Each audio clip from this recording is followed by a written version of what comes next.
Hi guys, welcome back. Today we're going to talk about classifying numbers, which is really just a fancy way to name numbers or to put them into groups.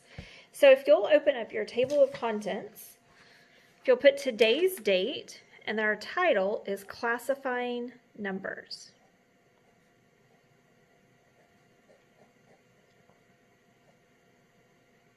And this is going to be page 6. Remember that at any point during the video, if you need to pause it or rewind, you can do that, okay?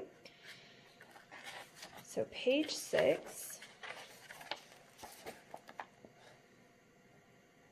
classifying numbers.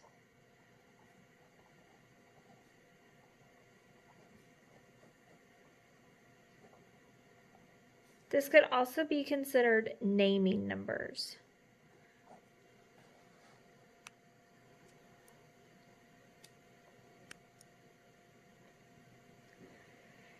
So one of the ways that a number can be named is natural numbers. And these are kind of the numbers that you very first learned. So when you learned to count, you probably started counting 1, 2, 3, 4, 5 on up. So these are the numbers that start with 1. So it's all of the numbers that you know. So like 42. Now, these can be written a little differently. We can do 50 halves because remember that 50 halves would simplify down to 25, and 25 is a natural number. They can be really large numbers, so like maybe 800. Okay, so those are natural numbers. They're also sometimes referred to as counting numbers because they are the numbers that you first learned to count with. The next one is whole numbers.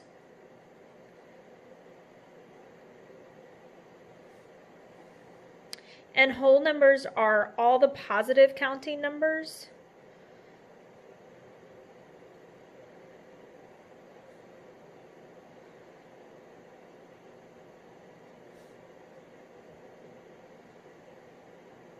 And 0. So this one is not just starting with 1, it actually includes 0. So that means that you go from 0 to infinity. That's not the best infinity symbol. Hopefully you did it better than I did. So for example, things like 0, square root of 16, because remember the square root of 16 would be 4 times 4, so the square root of 16 is 4. Maybe 8 squared, because 8 squared is 64. So sometimes they may appear in these formats. Remember that when you're doing those, you're really wanting the actual answer, so if you needed to, you could always grab your calculator. You do 8 squared, and it's 64. Or you could do the square root of 16, and it's 4. So if you needed to, you could always grab your calculator and check. As long as you get one of these types of numbers, it's a whole number. The next one is integer. Remember that is all whole numbers and their opposite.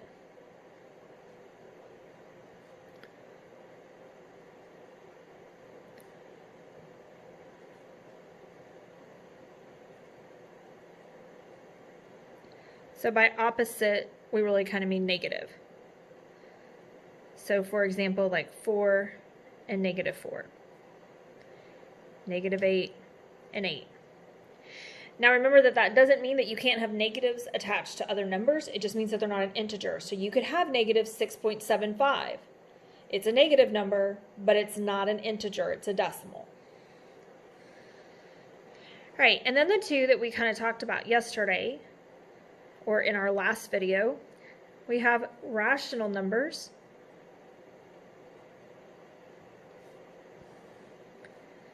And remember that those are things that can be written as a fraction. So they are terminating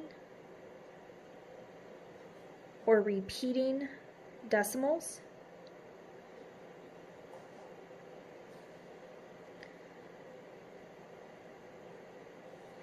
They are fractions. They are perfect square roots.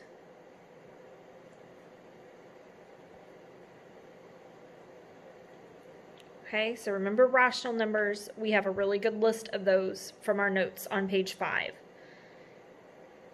So some examples might be like 12 and 5/7, negative 6.8, it terminates. 5, that's still a rational number. It may have more than one name, but it is a rational number. And then our last one is irrational numbers.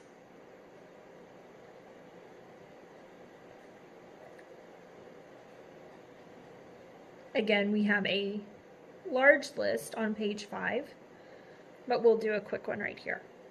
So these do not terminate,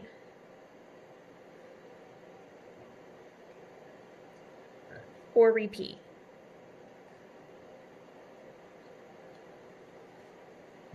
So these are things such as pi, 6.7342, and it just keeps going.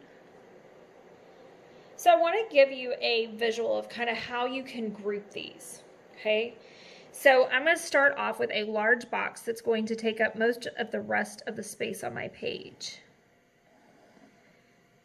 And all of these numbers, okay, so like over here on the side, all of these numbers, these are what are called real numbers.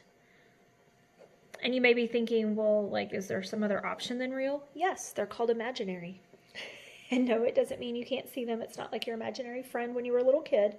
There are math numbers called imaginary numbers. You'll get into those in high school. So these are all the real numbers. All right, so at the top of our graphic, we're going to start with real numbers. Everything we've talked about in this lesson is a real number. Yesterday, we talked about kind of the two large categories. We have irrational. And irrational is kind of off by itself. There's not really anything else that falls under that. And then we have rational. Okay? There are things that are rational numbers, and sometimes they have more specific names. So on this list, everything's a rational number except irrational. So rational numbers are integers, whole numbers, natural numbers. All of those fall under that category. So then I'm just going to start creating some boxes inside of that. Okay, so I have integers.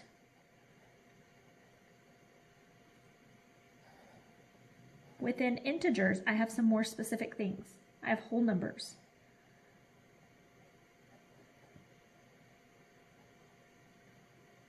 And then even within that, I can get more specific and have natural numbers.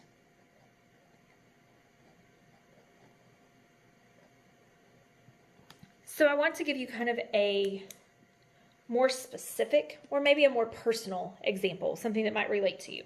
So we're going to talk about schools.